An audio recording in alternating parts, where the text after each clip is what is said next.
मेरे चैनल पे आप सभी का स्वागत है। आज हम जो विषय पढ़ेंगे वो है साक्षात्कार।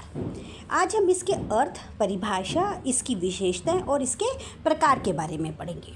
इससे पहले बच्चों, अगर आपने मेरे चैनल को अभी तक सब्सक्राइब नहीं किया है तो प्लीज़ सब्सक्राइब कीजिए। आप इसको लाइक और शेयर कीजिए।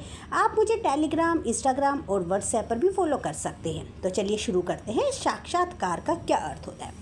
देखिए, अगर हम इसके अर्थ की बात करें सबसे पहले तो इसका अर्थ होता है आमने सामने या प्रत्यक्ष रूप से, यानी कि आमने सामने बैठकर जब दो व्यक्ति बातचीत करते हैं या एक दूसरे के बारे में जानने की कोशिश करते हैं, उसे साक्षात्कार कहा जाता है।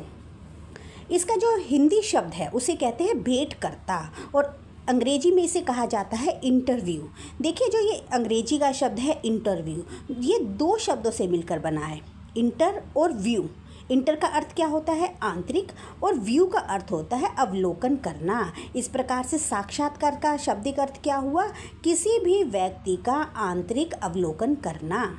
इसलिए कहा जा सकता है कि जो साक्षात्कार है एक निश्चित उद्देश्य की पूर्ति के लिए आयोजित विचारों का आदान प्रदान करना है। यह चयन करने का बहुत ही अच्छा साधन माना जाता है, यानी कि किसी भी व्यक्ति को, किसी छात्र को अगर अपने विद्यालय के लिए, अपने किसी जॉब के लिए अगर चयन करना हो, उसको परखना हो, तो ये एक बहुत ही अच्छा साधन माना जाता है।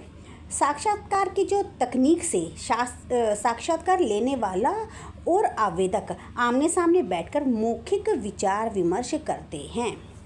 अब इस विषय में बहुत से ऐसे विद्वान हैं जिन्होंने अलग अलग परिभाषाएं दी हैं। तो पॉलिन यंग, उन्होंने इस विषय में क्या परिभाषा दी है? वो कहते हैं कि साक्षात्कार एक व्यवस्थित विधि मानी जा सकती है जिसके द्वारा एक व्यक्ति एक अपेक्षाकृत अजनबी से आंतरिक जीवन से न्यूनता अधिक कल्पनात्मक रूप में प्रवेश कर सकता है। ये कहना है पॉलिन यंग का। इसी प्रकार आगे M.N. वसु, वो क्या कहते हैं इस बारे में? उनका कहना है कि एक साक्षात्कार को कुछ विषयों को लेकर व्यक्तियों के आमने सामने का मिलन कहा जा सकता है। अब इसी प्रकार मानेंद्र नाथ वसु, उनके अनुसार इसकी क्या परिभाषा है? वो कहते हैं कि साक्षात्कार की परिभाषा कुछ मुद्दों पर व्यक्तियों के आमने सामने की मुलाकात वार्तालाप के रूप में की जा सकती है। तो ये तो थी कुछ विद्वानों की परिभाषा। अब हम बात करते हैं इसकी विशेषताओं की। देखिए, इसकी जो सबसे पहली विशेषता है वो है व्यक्तित्व संबंधी विशेषताएं। देखिए, जो साक्षात्कार लेने वाला व्यक्ति जो होता है वो और मानसिक रूप से स्वस्थ होते हैं, जिससे कि वे साक्षात्कार देने वाले व्यक्ति का ज्ञान, सोच, धैर्य, उसकी योग्यता उसे अच्छे से परख सके, यानी कि उसे परखने में वो निपुण होते हैं। इस प्रक्रिया के दौरान साक्षात्कार देने वाले व्यक्ति को अच्छे तरीके से जांचा जाता है। कहने का अर्थ क्या है कि जो व्यक्ति इंटरव्यू लेते हैं उन्हें उसमें भी इस बात की योग्यता होनी चाहिए कि वह दूसरे व्यक्ति की योग्यता को परख सकें। इसकी अगली विशेषता क्या है? वो है साक्षात्कार लेने के ठीक तरीके का ज्ञान। देखिए, इस प्रक्रिया के दौरान जो व्यक्ति इंटरव्यू लेता है उसे इंटरव्यू लेने की सभी जानकारी पहले से पता होनी चाहिए, जैसे कि किस प्रकार के प्रश्न पूछने हैं, प्रश्न के माध्यम से व्यक्ति का व्यक्तित्व किस प्रकार से जाना जा सकता है, और इसी प्रकार अनेक जानकारी जो है वो इंटरव्यू लेने वाले व्यक्ति को होनी चाहिए। इसकी अगली विशेषता क्या है? मनोवैज्ञानिक विषयों की जानकारी। देखिए, इंटरव्यू लेने वाले व्यक्ति को मनोवैज्ञानिक विषयों की जानकारी होना अत्यंत आवश्यक है, जिससे कि वह इंटरव्यू देने वाले व्यक्ति के मन में उत्पन्न होने वाले विचार और भावनाओं की जांच कर सके।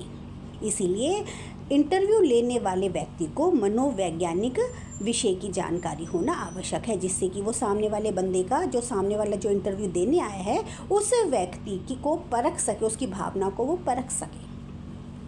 इसकी जो अगली विशेषता है वो है व्यक्तियों के बीच आपसी वार्तालाप।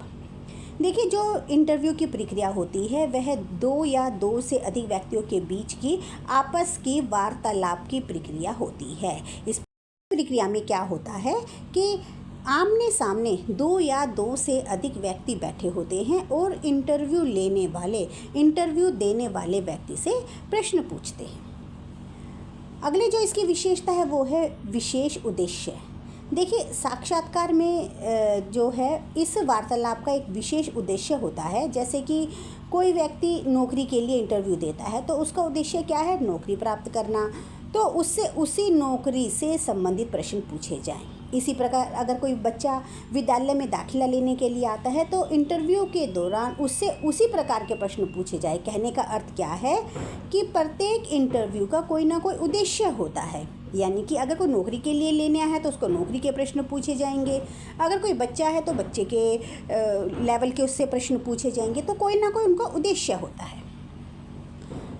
अब बात करते हैं इसके प्रकार की। देखिए, साक्षात्कार के प्रकार क्या होते हैं। देखिए, इसका जो पहला है वो है व्यक्तिगत साक्षात्कार। इस प्रकार के साक्षात्कार में केवल 2 ही व्यक्ति होते हैं और एक जो है वो इंटरव्यू लेने वाला होता है और एक इंटरव्यू देने वाला होता है। यानी कि एक साक्षात्कारता होता है और दूसरा क्या होता है? साक्षात्कारदाता, जो इंटरव्यू देता है।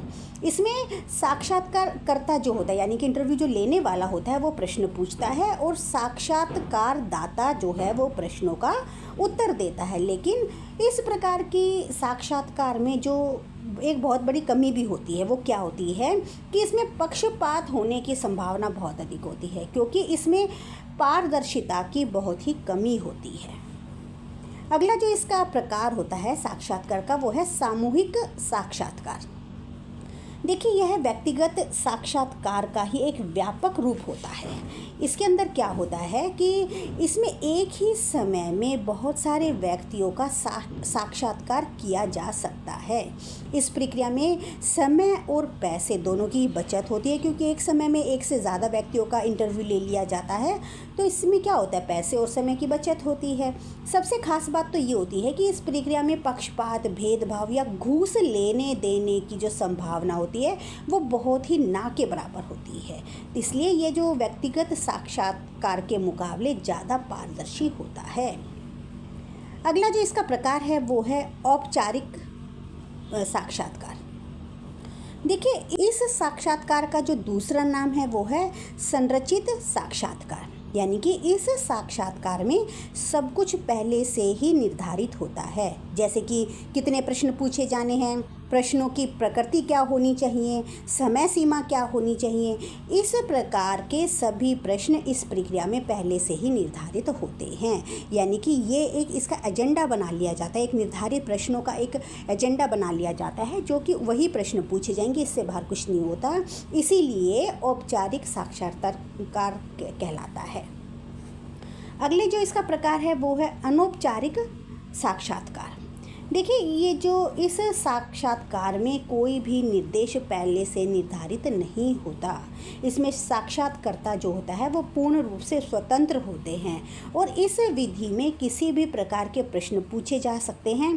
प्रश्नों की संख्या या प्रकृति पर साक्षात्कार का कोई भी नियंत्रण नहीं होता। इसलिए इसे अनियंत्रित साक्षात्कार भी कहा जा सकता है। कहने का अर्थ क्या है कि इसमें कुछ भी पहले से प्लान नहीं होता। जैसे कि औपचारिक साक्षात्कारता में क्या होता है कि उसमें पहले से प्लान होता है सब कुछ, ही कितने प्रश्न पूछने हैं, क्या उनकी प्रकृति रहेगी। लेकिन ये उसके अपोजिट होता है। अनौपचारिक साक्षात्कार में कुछ भी पहले से प्लान नहीं होता। इसमें इंटरव्यू लेने वाला पूरी तरह से स्वतंत्र होता है। अगला जो इसका प्रकार है वो है पुनरावर्ती साक्षात्कार। देखिए, इस साक्षात्कार में 2 अलग अलग दृष्टिकोण हैं। पहला दृष्टिकोण क्या है कि किसी एक व्यक्ति से एक से अधिक बार इंटरव्यू लेना। जैसे कि किसी नौकरी के लिए 2 या उससे अधिक स्टेज में इंटरव्यू लेना। कई बार क्या होता है कि कुछ नौकरियां ऐसी होती हैं जिनके स्टेजेस होते हैं इंटरव्यू लेने की। यानी कि एक पहला स्टेज का इंटरव्यू ले लिया, फिर उसमें छटाई होकर फिर सेकंड स्टेज का इंटरव्यू लेते हैं। तो ये होता है पुनरावर्ती साक्षात्कार। ठीक है, तो इसका लेकिन एक और दृष्टिकोण क्या है कि ऐसी सामाजिक घटना के बारे में इंटरव्यू लेना जिस घटना की पुनरावृत्ति हुई हो, जैसे कि चुनाव का समय में इंटरव्यू लेना। इसका अगला प्रकार है निदानात्मक साक्षात्कार। देखिए, इस तरह के साक्षात्कार में साक्षात्कारता छात्र के समस्या के बारे में जानने का प्रयत्न करता है।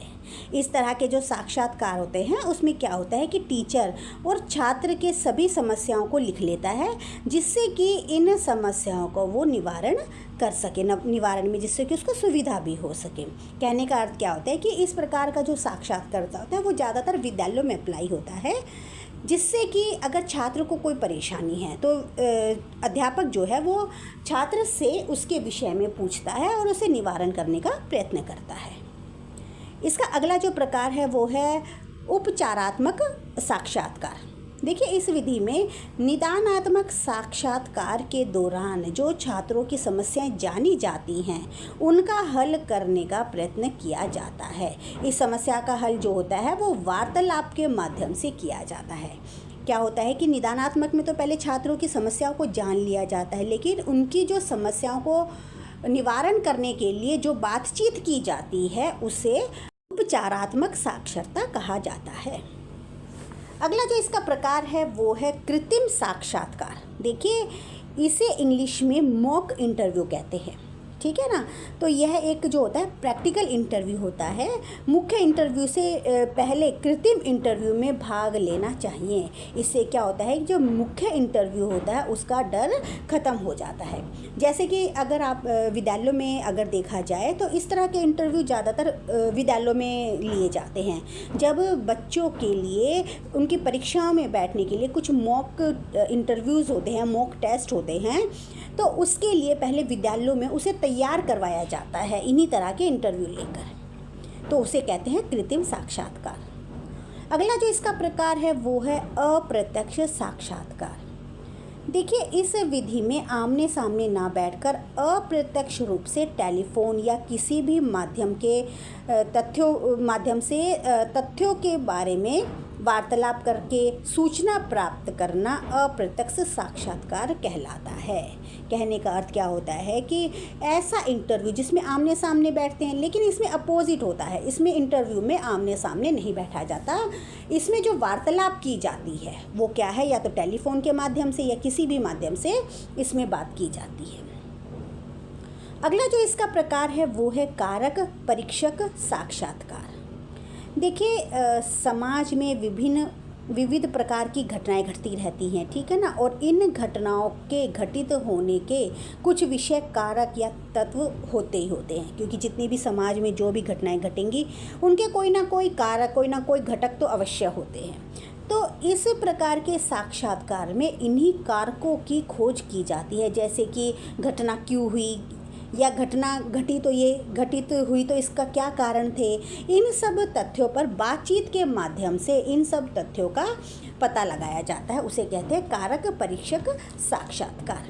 तो बच्चों, ये तो था साक्षात्कार के विषय में जानकारी। मैं आशा करती हूँ कि आपको मेरी ये वीडियो अच्छी लगी होगी। धन्यवाद।